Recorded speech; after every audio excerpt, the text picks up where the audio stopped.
Hello and welcome to the ESEA Pro League Season 2, Day 2. And already we have gone off to a bit of a racing start with our first 4 games. All 4 games played out and not to necessarily the most predictable events, at least for one of them. I'm Alex Machine Richardson. I'm joined by Lauren Pansy Scott. Hiya. We're going to be guiding you through tonight's games. But I think before we even address anything that's happening today, we do need to remember what happened yesterday, because it was insane. And I highly recommend you guys head over to YouTube and watch the VOD for the first game we did yesterday. NIP up against Envy over on Train. It was a great game. I even caught that one. NIP just looking a little dangerous recently. We all know they're playing this very puggy, carefree style, but Envy certainly felt the brunt of that, especially on a map like Train, where Envy, when that first came through, they said actually they really liked the map, the way it played out, but Envy looking like maybe they're on a little bit of a downturn after that Dubai event, and NIP just finding a little bit of maybe last-ditch effort form. Yeah, I mean, the point I touched on with Lee yesterday was this whole discussion surrounding like a honeymoon period, it was dubbed. Yep. Kind of that. I don't know how much I kind of subscribed to that idea, but it was definitely kind of attached to Envy very early on when they started to find early success. So, well, when one of your first events coming in is one of the majors and you make it all the way through towards the finals, I think they deserved it for a little while. Absolutely. But I mean, maybe they are just kind of changing things and it's one of those has to get worse before it gets better scenarios. Again, best of one. Let's not crazy speculate, but NIP did look good and mad confident, winning the final round with a triple scout deagle buy. So that excited me. And I actually broke this very keyboard. And I was just more impressed with their T-side performance on Train as well. Something that not many teams can boast with is how confident they were on it and how well it paid off for them. I think on the end, it was like 11-4 on the half almost. So NIP looking really confident then. Yep, second storyline of the day yesterday was, of course, SK with a new mix-up, bringing in the New Blood config from the Reason roster and saying goodbye to Berry. So not so sweet for him. See what I did there? That was very nice. Gross. I like that.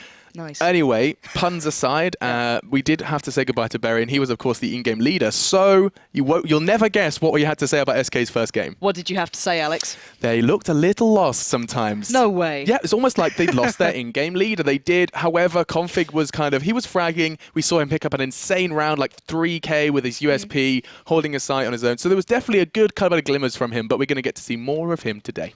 Yeah, and I've got to say, 11-16 result against Na'Vi is not that bad. It was on Cash. It's on Cash, which isn't Na'Vi's strongest suit, but still, it's a puggy map and they seem to do what they needed to.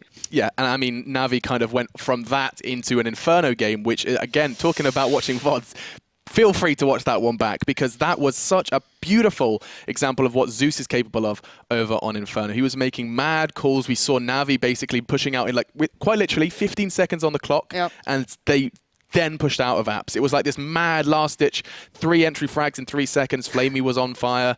Another one. Oh, I am on a roll today. But yeah, either way, we did see Na'Vi pick that one up in real comfortable fashion against Mouse. 16-5? I think it was something around that. It's always been beautiful to watch Na'Vi. They don't seem to kind of, I don't know, go with the trend of the modern community sometimes. They stick away from the cheesier plays you see. You see the more classic style of CS. I know a thinking man always loves that Na'Vi style. You know, I know Henry's a big fan of it as well. So, well, Henry G, that is. But it's nice to see them doing really well on their T-sides. And this was the first day to me. It was just the T-side performances coming out. They had a very, very strong one there. Yeah, and of course, final game of the day, we saw Fnatic do what Fnatic do best. Defending champions doing exactly the same over in Inferno and looked comfortable. Now, you've given me a nice little segue. Talking about the strength of the T-sides we saw yesterday, there has been a brand new patch very recently released. And of course, we're going to be experiencing that today. So why wouldn't we address what we're expecting to see from this new patch? Because it's a big one.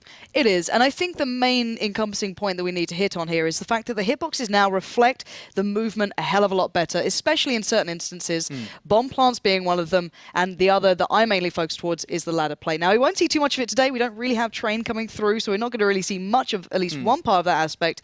But I'm interested to see how that plays out. And of course, there were others as well. Yes, there were. There's counterplay to the scout now, the jumping scout. You can actually hit him. Because of this change to the hitboxes, you no longer have this weird wonky hitbox when you jump. You can quite literally, there was actually a thread on Reddit where it's like, this feels good to do, and it's just a gif of someone jumping up on D2, do you know, where the boost box is to short, and he just was popping this jumping scout. Very fun to watch. I watched it about 25 times. So that has counterplay now, and that's not the only thing as well from the patch. Yeah, I think the M4A1S is now, you know, good night, sweet prince. It's been a little nerfed, to say the least. Not sure on that one if I like it. I'm a big fan of the M4A1S, and that's now going to be kind of pushed maybe towards the back foot. It costs a little less to buy, but everything else seemed to go down with it. I mean, your positives and your negatives are they're a little out of whack at the moment. But of course, you know, everything is subject to change, as with every patch note. So, you know, don't scream and start tucking him away into his grave just yet. We may see the A1 come back. But of course, you know, what that means on the other side of things is that we are going to be seeing a whole lot more of the M4A4 in these games today. Our players is the point I'm trying to make. Come on, Alex, got it. You can do this. You can make puns. You can make a sentence. I can do it, I believe.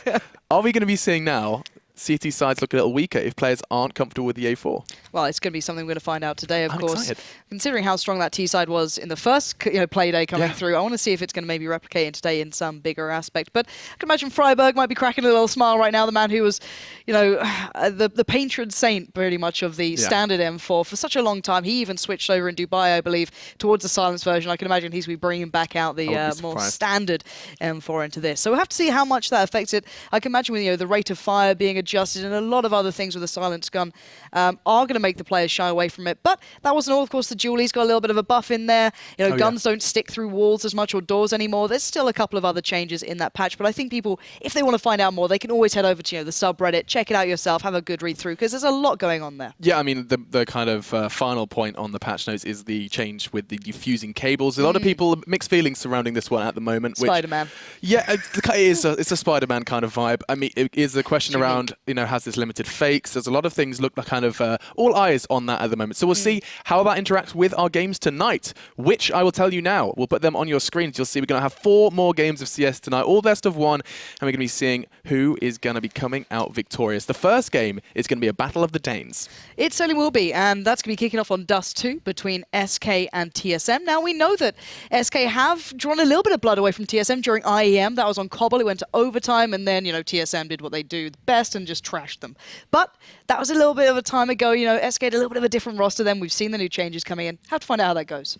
Yeah, and moving away from that again, back to NIP. See if they can kind of continue down that path of success. We saw them thriving up against Envy over on Train. Now, already, it's safe to say a weaker opponent than Envy, you would think on paper, going up against SK over on Inferno. And we've seen that when NIP play well in this new kind of style they've fashioned, I think Envy found out the hard way. Inferno's not always going to be an awful map for NIP. It used to be quite a strong one, then it really nosedived. And I think it was Thorin actually posted up the stats in best of 3s, how much they've suffered, and the weaker map pool they actually featured really hindered them. But in a best of 1, if they can maybe assimilate some of that style they had over in Dubai, we could see a comfortable victory there for them. Yeah, and then moving on in, more changes, this time for Hellraisers. We saw them having to remove, or I say having to, making the choice to remove Dosia from their roster, which raised a couple of eyebrows because he was always considered a very strong individual, and they have had to mix things up. We've seen Simple playing in their roster, of course. We won't be seeing him here. Instead, they're going to be using a player known as Fix, which, again, talking of question marks, very little known about this youngster. Yeah, I just want to see how well he fits in. I think Cobble's going to be an interesting one to watch. I think Mouse are pretty decent on it as well. I like watching Mouse Sports play. They've had a little bit of a downturn in their performance recently, not as strong as they'd hoped. But, you know, I'm hoping to see them kind of find a little bit more form, and Godby can once again rally the troops back up. I think that's the point to make, because Mouse Sports have already played 2 games and lost 2 games. Yeah. If they could go into at the end of day 2 of the Pro League, and they'd lost 4 games... Yeah. That's horrible. Like, that's almost the same kind of start we saw from Mouse Sports beforehand, whereby they struggled to start the Pro League. The first thing we said in the pre-show yesterday, me and Lee were like, okay, Mouse Sports have a better roster, better results. They get to start the Pro League well. Not if you go 0-4. That's going to be really disastrous for them. So these are actually 2 make or break games coming up. Of course, the final game, we didn't quite touch on it. It will be SK Mouse. Yeah, another good game coming up here, but we'll just have to find out who's in form. I think that's the biggest thing here. With all those roster changes, some maybe a little more settled than others, it's about who turns up on the day for me personally, is who's going to find that form when required and really come through the goods. I think only TSM really is the team here that should have comfortable victories, at least in today. I think NIP should be able to win their game out as well, but outside of that, I think it's all form-based and how comfortable they feel on that map with this roster. Have they had time to run anything through, work strats out, or are they just going in Puggy style, okay, let's just win those aim duels and hope we can roll off the back, just, you know, playing the basics? Yeah, basics of CS, and of course, throw the new patch on top of that, and we have got 4 very exciting games that we are going to be jumping into, hopefully pretty damn soon. We have got a couple of players on the server, but I think they're going to be taking a little longer. So I think it's time for us to disappear off to get ourselves ready for our first game of the day. As I said before, it will be SK versus TSM. We'll see the Danes clash. We saw it at IEM, and let's see if TSM can do what TSM do best. We'll be back after this.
Yeah, right, last man standing, P250 out, jumping and shooting, he gets one more kill, looking for it, he's got him hunted down, time is up, oh my god, you're already gonna be kidding me!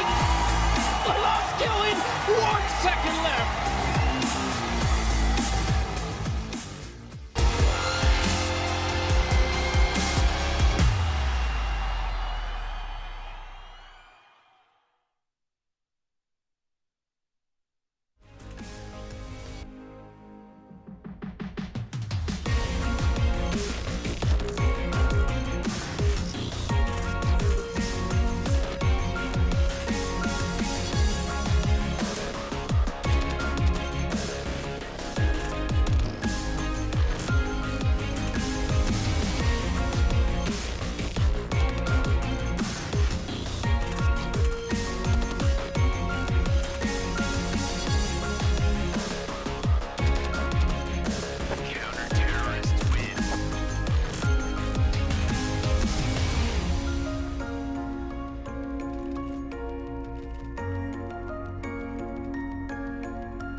Welcome back. It's time for our first game of the Pro League Season 2, Day 2. And we said already, SK versus TSM is kicking off over on Dust2. Looks like TSM did pick up the knife, so they're going to have the choice of side going into this one. And I mean, a map like Dust2, I can't help but go back to what Moses was saying not too long ago over in Dubai, where he stated that TSM was, in his eyes, the best team currently on Dust2. They do have a good track record. Just recently, 27 wins to 16 losses for TSM, so you can't really dispute that. But then again, I think SK can maybe pick up a couple of rounds just because this map does lend a little to the style of what they're going to be probably depending upon at present. But I believe we are starting this one off, and we are live into the game. And we can find out how these two are going to be kicking off already, if I'm not mistaken. And Alex, why don't you take us into the first round? Sure thing. Let's see what's going on. They did opt for the full Kevlar for 4 members of their team, and already Carrigan's found 2 very quick Franks, Cadian and Asilian are now down. Bomb is not going to be too easy to retrieve. Carrigan was trying to sit on it there. Looks like Freeze had something to say about that. So 4v3 then, as KGB is going to be the one tested by the SK boys. It's going to be Sandon. Oh, it was Sandon. That's a very nice shot connection there from KGB. And then Config and Freeze left to finish this one off. They are still looking towards A, trying to maybe get a little plant going here, but KGB already doing well. And bear in mind, Zipnix is watching that cross too. Freeze is going to have an extraordinarily tough time even making it through here, and there we go. KGB just destroying them as they walk through Cat towards that site, and already a nice start for TSM coming out. Yeah, I mean, just losing the one man, Carrigan, the only one to fall, and you saw he took 2 for the trouble. So very comfortable start then for TSM, oh, wow. And I'm intrigued to see what M4 they've gone for. We're still seeing a lot of A1s, Lauren. I'm surprised by this. Of course, they cost a little less, so I guess they can easily, well, not easily, but they can be more comfortable buying it at the moment, I guess. I don't know. We've got someone AFK in spawn. Caden's just having a chat with his team. He's just chilling out. Maybe Tinder needs some appreciation. Some honeys. And that's unique. So we're going to see how this one plays out. Device in mid. Going to be waiting out with a P90. He's got backup as well.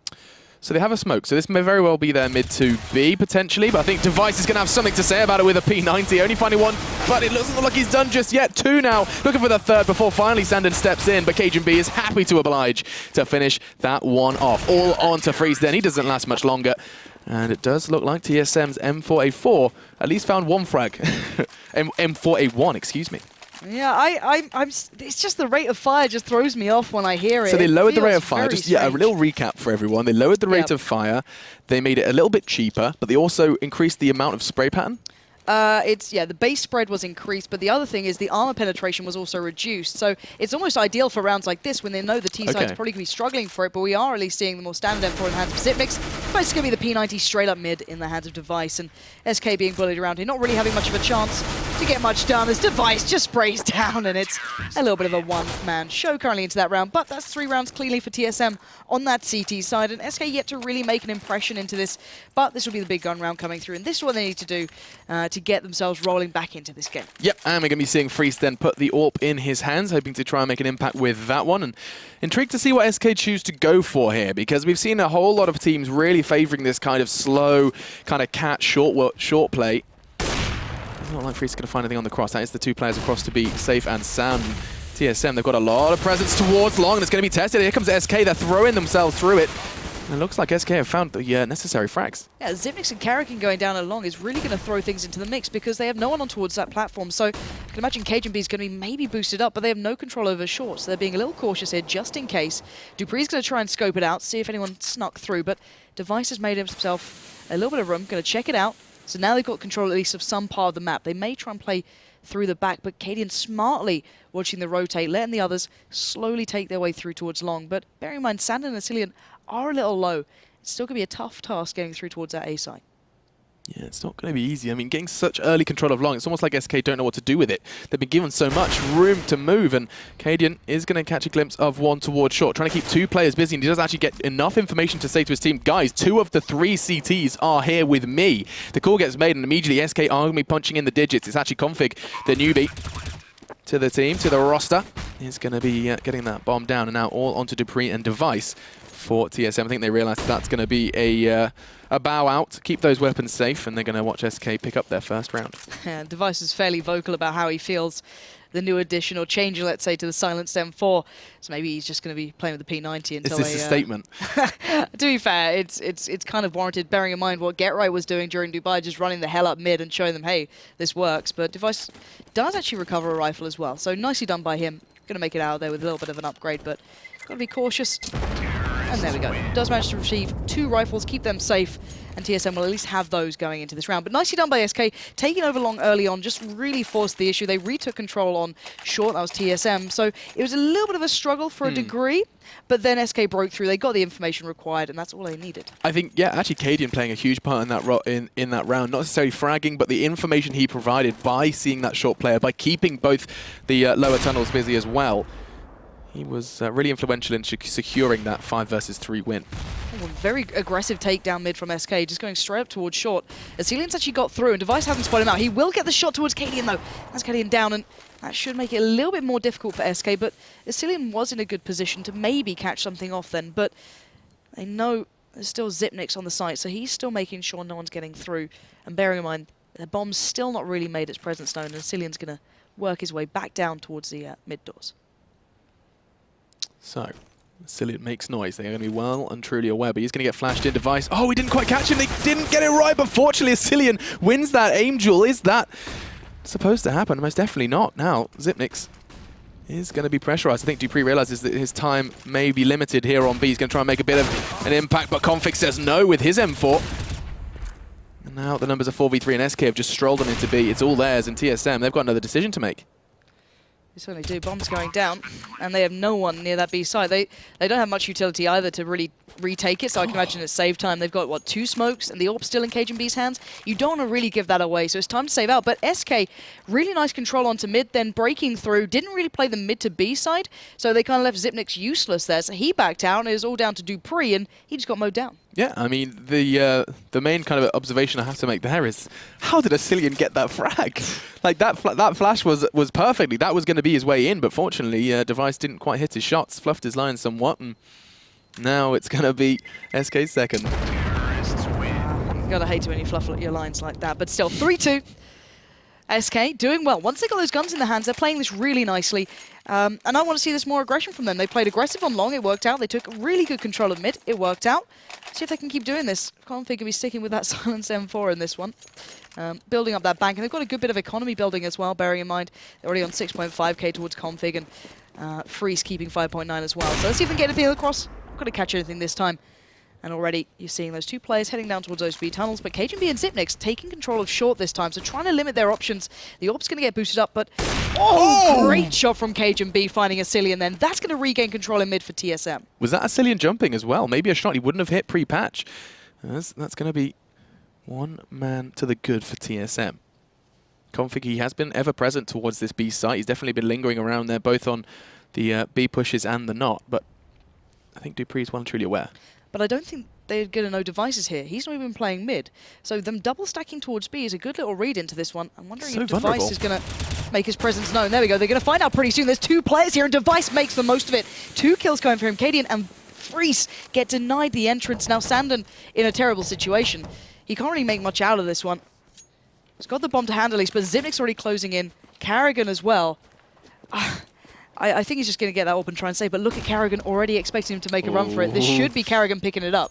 It certainly should be, but oh, Freeze. It's actually, sorry, excuse me, Sandon who gets the necessary frag. He has recovered Freeze's AWP and expecting to be hunted down. It probably is by the 3 TSM members currently residing within the upper tons, but no. So they may very well be allowing it. They nod their heads and say, okay, Sandon, you can have it. Bearing in mind, their economy's not great either. They need to keep these weapons as much as Sandon wants to keep that up in play. The T-side can probably get a fairly decent buy coming into this one, and Sandon still looking for it, just in case he can get a gun away, because they really don't have much. They've got a good deal of utility left. They want to stay alive in this, take that towards the next round, and hopefully get some control back into this game. So, an important round for TSM. That nice kind of read into their B push. Dupree and Device holding it very, very kind of openly. His peak was so unpredictable. No one's going to be anticipating someone just standing in the open through tons. And now we are going to be going into another buy. That saved AWP is going to be thrown over, and you can see that shot, a fantastic hit from KGB. Even classed as a wall bang, so he was to clip the corner of that wall to find the head of his opponent. Now, though, where does this one start? We saw the entry frag and saw how influential it can be when the CT side do cut down the T numbers early. Yeah, and Device just got caught in those doors as well. He got shot through there by Freeze, so already taken a little low. We saw his impact on that B site, and I actually quite like the way TSM are playing this. It's a little more unique. They're kind of giving up control of mid and playing a lot more from the sites, and then Zipnix, if they feel there's maybe a presence there going mid to B, they'll pop back around, do pre-will fall back as well. So interesting play coming out from these guys. And the Cillian's going to be testing the waters there. He's just on the other side of things, so getting maybe shown to back away from that. Molly's going to come through, deny kind of some of that use of that smoke, but while all this happens, SK are looking to try and take some control towards short, possibly just spread throughout the map, get some information, and see what they can find from it. Yeah, CTs are, I mean, they couldn't be more stretched out. They are a kind of line of blue across D2, and it's actually going to be Freeze who manages to find a way in. Dupree now down and out. I think Cajun's got a surprise in store for us now as he's going to be smoking off. I believe it's going to be the one-way smoke. Yeah, but that's not where they're going. Look at this. They're going straight through mid towards B. Zipnix already crossed over, though. He's playing from the B site. Going to back himself in towards this one. They're going to know Device is surely still here. And where are they going to take this now? 2-2 split. Cadian and Sandon going in through that hole in the wall from the window, but nice work with the split coming in from the B tunnels. SK overtake the site. Perfect play coming through, but Carrigan fancies his chances. He's got time on this one, and here's the option. Oh, he does get the shot just about, but with only 8 seconds left. Where is that bomb? Freeze has it to hand. He's going for the plant. It does come in, but now it's a 2v2, Alex. Yeah, KGB's coming from the back, so they're going to be waiting. I think Carrigan's happy to just keep his eye on the time and wait until they have that even-numbered fight. But Config wasn't ready for that. It's a fantastic swing from Cajun B as he does manage to bring it into a 1v2. All onto Freestone, and he's getting pressured with the AWP. It's not the ideal weapon, but he does hit the no-scope. This could be beautiful. It is not going to happen. Cajun B does prevail, coming from tunnels, finds 2 crucial frags, and is going to put 5 on the board for TSM. That was so close, though. I love that play from SK earlier on to take the side itself, but just couldn't handle the retake in the end. TSM investing into that, not necessarily a big risk. They still have a little bit of money, but a risk nevertheless. So 5-2. SK now a little shoddy for money, going in for the kind of smaller buy so they can get that utility to work with. So we've still got the AWP with Freeze there. You can see a Galil coming out, just a CZ as well. So some of these guns certainly far from ideal for the T side. Yeah, absolutely, and I mean, Cadian hasn't picked up a frag yet, and that does reflect in his buy, just a CZ for him. Yeah, this could be big. Carrigan this time has the perfect flash to support him out on long. He does get 2. There's the 3rd for Zipnix. They shut down that presence, and he even predicts Freeze being there to back them up. Now, Cadian, sure, he's got himself in a good position, but there's no one near him, and the bomb's still at long, so he can't pick up much from this. I mean, in a dream scenario, he's going to find Cajun B. But not going to happen. Device does pick it up all too easy, and it's going to be another one on the board for TSM. That's going to be a very scary position now for SK, as they're going to have to go into the world of ecos and see if they can try and get that bomb down. That's going to be their mission, and Cajun's going to be the one that helps them find it with a couple of investments into nades. We're going to be seeing 3 flashes and a smoke for SK to work with. Not a great deal, but maybe a mid to be split. We're going to have to find out what they can do. Obviously, you want to keep those Tech 9s as close as possible. And Device already feeling confident. Look at this, pushing out towards mid. He's got Cajun B kind of almost baiting out a little, saying, all right, there's no one here, but ooh, Device shows his face and does make it out unscathed.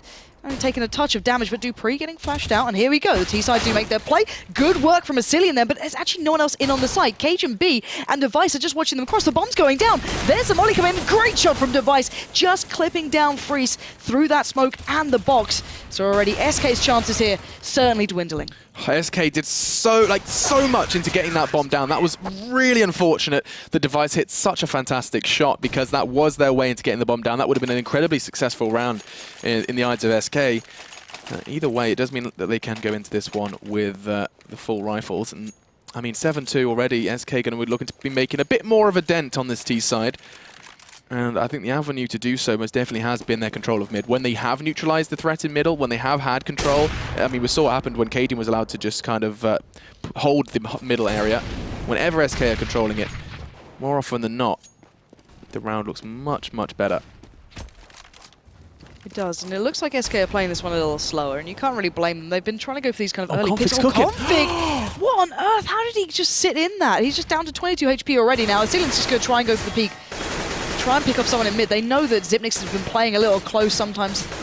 Trying to catch him off device as well by those doors, but Sandon's the one to find Carrigan. That's the difference here.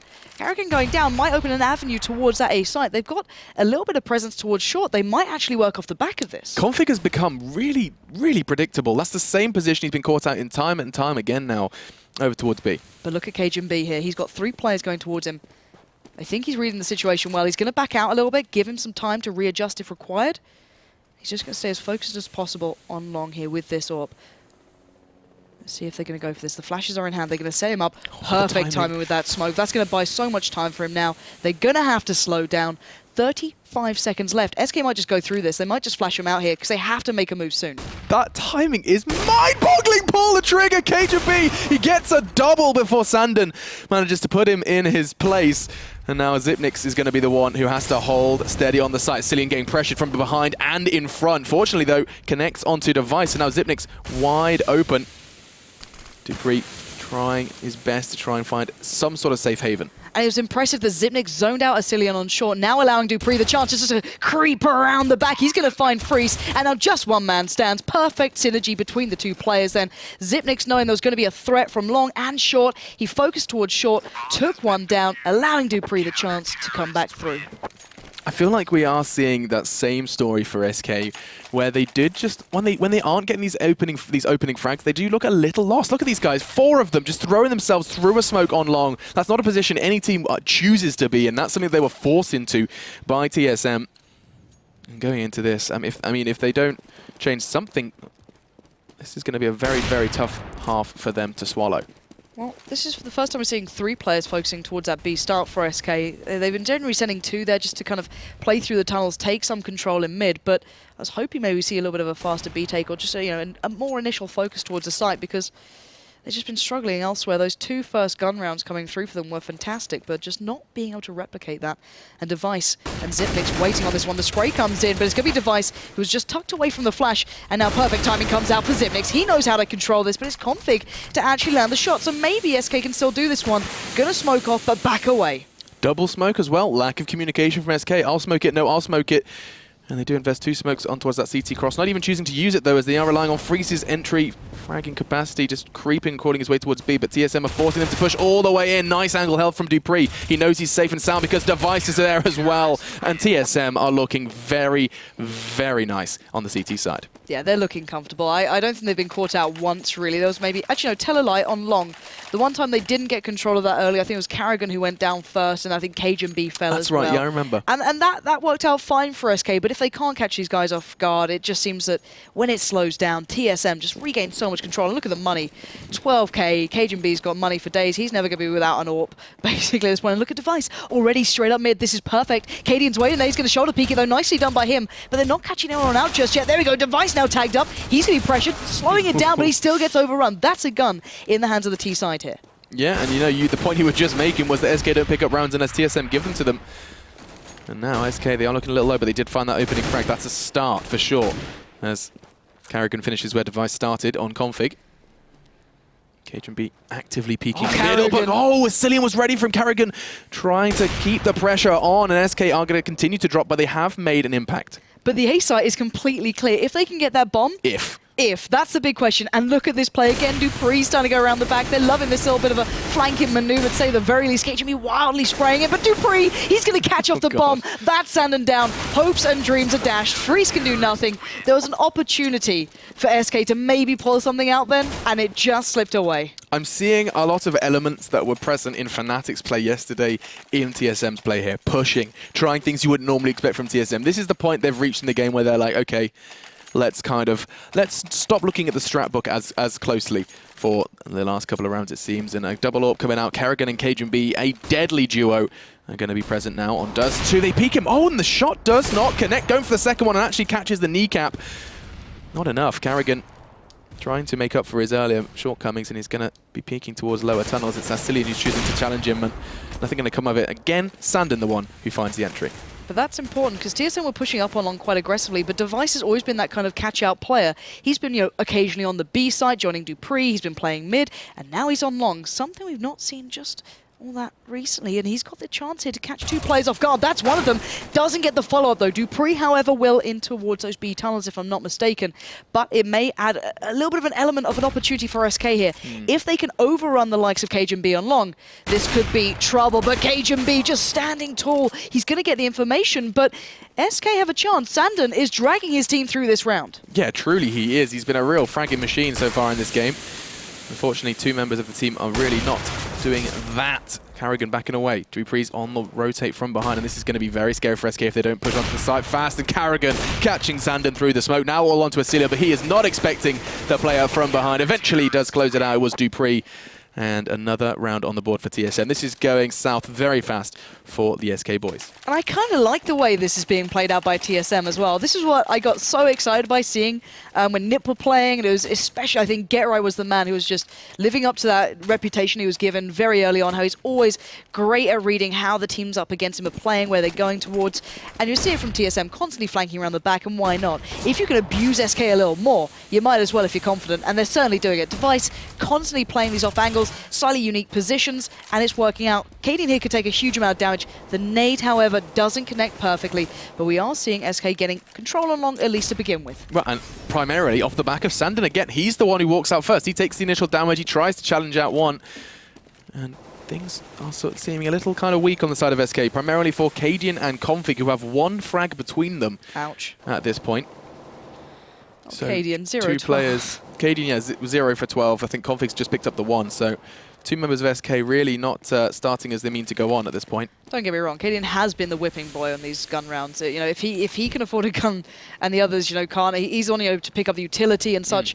And look at Dupree, such confidence already. He's going to get the information. There's at least still a player there. They know there's probably one down towards pit. They're certainly going to know now. And everything SK are doing is giving such an opportunity for TSM just to get around the back, add pressure. I'm surprised Device isn't already up mid, if I'm honest. It's 30 seconds left, and they're all just going to start stacking out towards A. They know there's no one else anywhere else. KGB's just watching mid, basically. And it's allowing TSM complete control towards A.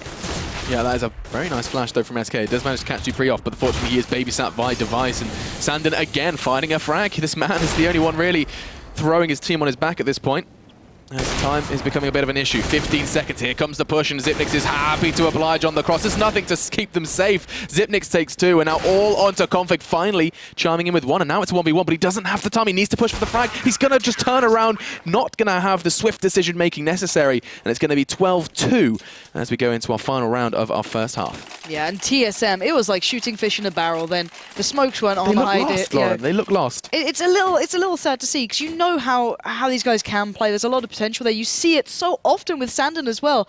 He's on 13-11. Everyone else is a long way off. Cillian 6. It's just really not great from these boys, and oh my word. All right, we're going to get a little bit more BM from TSM, just really adding it, and we're going to have the AWP running up mid. That's Carrigan there. They're holding him off at long as well. Carrigan's going to find him, and there's not going to be a kill in this single game for Cadian at this rate. It's going to be pretty depressing for him. And really, okay, SK are picking up kills, but at this point, they're just killing TSM, who've basically pushed up to their spawn. Yeah, when TSM feeds them a frag, for sure, and I think SK are cautious because they don't want to fall into that same trap of slow long again. We saw what happened there. They had utility and it just didn't quite kind of shape up nicely for them. And KGB's going to try and challenge out the AWP. Fortunately, Freeze isn't going to be making that mistake. That was nice, actually, from Cillian and Freeze, just kind of baiting for the shot there to allow him to peek. Cillian will find Dupree. So don't get me wrong, okay? This round is turning in something very good here for SK, but you've got to say, TSM kind of went, all right, you can have this one. We'll run at you. But they will at least get a bump on, I can imagine, at this rate. Xyp9x is so close here. Cillian's in tunnels, though, so he shouldn't allow this to happen. Shouldn't is the main word. Smoke towards the doors. Freeze, well aware of the angle Xyp9x may come from. He'll trickle that nade in. Oh, that's a good molly. I think that's a good molly. It's not going to get him, though. It'll keep him on the site, however. That's the main thing, and Xyp9x knows it. He's going to go and make the most of that one, but he's now stuck in the flames, and Cillian will shut him down. SK maybe redeeming a little bit of face here on the half. Yeah, so that's going to be a slight redeeming feature. 12-3 on the half. Yeah, it's still very slight. And we said before that SK, they were having occasional redeeming moments. The frags would occasionally look really nice. The individuals were hitting shots. That doesn't even seem to be the case for this game. I mean, like yesterday, we were seeing SK hit their shots, especially Cadian actually was at the top of the scoreboard looking fantastic. Not happening just yet. Is he still on 0? I don't believe he got a kill. Hang on. Yeah, yep, he's on 0. 0, 2 assists, and 14 deaths. So Cadian, the real kind of leader in terms of fragging and in-game, he is actually currently in-game leading for the SK guys, he's having a bit of a mare. Yeah, he's having a bit of a mare here. I've got to say, 3-12, this is not looking redeemable, but maybe SK can at least pull back some dignity, and TSM's going to go for the Glock train. Stunning little shot from Sandon. A USPS, just so accurate and so nicely done. Asilian will make his way across, and TSM being slowed down here in the tunnels will give a good chance to SK to actually pick this round up. Yeah, they have the numbers, but the TSM have control. The TSM even. I don't know where I'm going with that one. Config desperately trying to find a way in. TSM with that bomb down now just have to sit and wait for the CTs to come on. And Cajun B and Dupree just jump on up, go hungry, and find 2 frags. Device and Cajun B, they have taken a beating, but they have the site under wraps. Device is not really planted for him, though. That's why he's having to do these peeks, allowing Freeze to land shots like that. Now, Cajun B, 1v2, stuck on towards the platform. He gets down 1. Freeze on the reload, gets caught out, and Cajun B comes in when it matters, saves the day with 3, and TSM don't drop around just yet in the second half. Now, how many SMGs are we going to be seeing in this fray? I'm seeing a UMP, I'm seeing a P90. I think it's going to be maybe the triple SMG. No, even going for the scout then for Zipnix, as we're going to be seeing this round look very scary for SK. They haven't chosen to invest into the second round, and so it's going to be a case of how much damage can they do with just the USP. Well, they kind of have to forego this round and just say, hey guys, just feed on us, basically, because they're, TSM are on 13 rounds. Yeah, here Carrigan, here's a 1.2k, enjoy it. Yep. And Zipnix should be able to have a nice old time in mid as well. Just enjoying the scout. It may not be jumping anymore, but it's still a real nuisance. And you're seeing Zipnix having a great time. Sandon will at least take him down.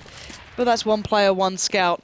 And the bomb is just being left at B. They're just farming kills here. TSM know they've basically got this one in the bag. SK are just being trounced at this point. Yeah, this is a very one-sided affair, is a nice way to put it.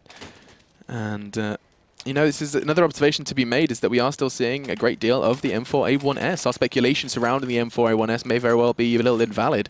Or maybe it's just a little too early to tell. Players still sticking with what they know, and that's another point that needs to be considered. Well, we've seen Zipnix pick it up, and Asilian here pick up the more standardized M4 without the silencer. So maybe a couple testing it who are more comfortable for, but we'll come back to that point as TSM are already making their way towards this B side. It's going to be Sandon to hold on single-handedly, and he just can't do it. Lets it slip, and Asilian's going to be the one next on the chopping board, and the entirety of SK are just out on an island towards that A site. There's no one in towards B. The bomb's going down. Zipnik's already getting ready in those B tunnels, and these guys are getting a little peeky here, actually. You can see they're Freeze gifted a moment towards Dupree.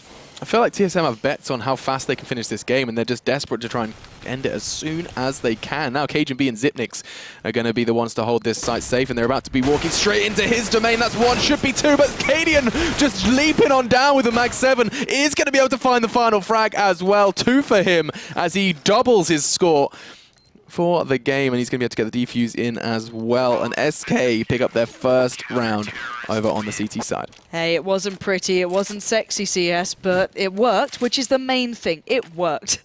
And I love the way on the actual scoreboard he's at the top currently, which is the most hilarious part for Cadian. Right. But then, okay, so there's something fishy going on there, because Device has got 20 frags and he's at the bottom of the scoreboard. Oh well. Anyway, fishy scoreboards aside, 3 CTs have crossed from the SK side towards B. I think that's just going to be the investment towards that mid hole, but that's not exactly where TSM are heading. And look how aggressive they are. Straight out on long, gaining control, already dinking one up on short, and it looks like Cadian's going to be the one pressured here. And just looking at TSM, they're playing this carefree style almost, just straight away in their face. Freeze will at least find Carrigan, but a little bit of damage towards Cajun B might make this easier, but TSM bullying SK off this A site. The smokes, the flashes, and the control on short, just going to complement it perfectly. Bomb will go down, and it looks like TSM are so close to picking this one up now with these 4 players left alive. Yeah, this is looking a little too difficult for the SK boys, as they have got a whole lot of ground to cover. Device. Oh, Device, don't you dare. I need perfect timing. They were checking it, but as soon as he turns away, you can see he's itching to try and push around. This could be a bloodbath. Here he comes towards short. Dupree's done it all for him, though. Device does manage to get the final 2, and that's going to be 15 for TSM, and a very wounded SK going into potential match point. Yeah, money is far from ideal, to say the very least, for SK as well. That's the worst part of this. They're going to be down to whatever they can scrape together. Don't get me wrong, Cadian had to get a shotgun until he got a kill, so maybe they could do something from this. But so far, TSM looks so confident, so willing to go for these peaks, these aggressive plays, because it's working. And really, SK have no utility to slow them down. They've, what, a couple of smokes? It's not enough. I'm surprised KGB is not just flying up towards short, and he is. He knows he can do this. KGB now understanding that, okay, well, they're down to pistols. They don't have much to work with here. Let's keep this pace up. For how long, though? This is actually a Sinew draws first blood. That's big with a 5-7. That could be the start of good things to come. It is. Config finds KGB as well. Now just 3. Bombs loose from TSM as well, so that's going to be slowing them down, you would assume, or not. Dupree emerges through the smoke. Zipnix is there as well. Onto Config, and good God, Zipnix just dropping SK now down to 2. Sandin and Asilian have, or rather just Sandin, it all to do. It's going to be game over. Device and Dupree were the last man to contribute to that one, and we do have a very one-sided affair. We said it was looking pretty rough from the start for SK. Yeah. I mean, 16-4, that's something just to kind of write off for SK. They said themselves coming into this one, of course, they managed to fight. They secured that first place in the Premier Division to come up into the Pro League. They said it's going to be a game of survival. They're here to learn. They're here to improve. I don't know how much you can learn or improve from a 16-4 defeat against TSM. I think maybe Cadian, sitting at the bottom of the scoreboard, he's probably like, I know TSM, I played with TSM. Like, maybe he was overthinking everything. It could be. I just think, you know, TSM were playing this very don't care game. Yeah. The start of the game is, when I was speaking to Henry G, there's a lot of teams that you kind of have to make make them respect you to start with. Like your Fanatics, sure, your TSMs especially, they pressure so much, and they won't fall back into their normal game style that you've probably anti-stratted until you've broken that confidence, because you're not going to think, well, Device is going to run up mid with a P90 every now and then, or Carrigan's going to run up mid with an or Carrigan, right? So Yeah. these things you can't predict. So they, for SK, they'd have to make them respect them first. Push them back, use that utility, pick up these kills, deny that play, and then get TSM playing their standard style. SK didn't do that. That's the thing. SK were just too far behind, not being all that potent in the way they were taking the sites. Although those first couple of gun rounds, I think on their T side, weren't the worst in the world, but it certainly wasn't something that you're going to be able to take down TSM with. Yeah, so more to be seen from SK, of course, as we do move through. We've got a whole lot of SK in today's game. So we'll be able to see the contrast and the little improvements hopefully starting to develop. Maybe Cadian starts fragging, maybe Config as well, who was relatively quiet in that one, in place of Berry. So our second game will be NIP up against SK. So we get to see a little bit more from the Danes, and also to see if NIP can continue this path of dominance they have accidentally slipped and tripped onto. I've got to feel worried a little bit here for SK. If they've just come up against a very aggressive disrespect style from TSM, you're looking at NIP, who just fashioned that over in Dubai, and we're like, all right, we're going to do exactly the same sort of style. So if this comes out again, this could be a really dire day for SK. Yeah, we could watch a whole lot more of SK dying. We'll see though, guys. We're going to be back after the break with your second game here of the ESL ESEA Pro League.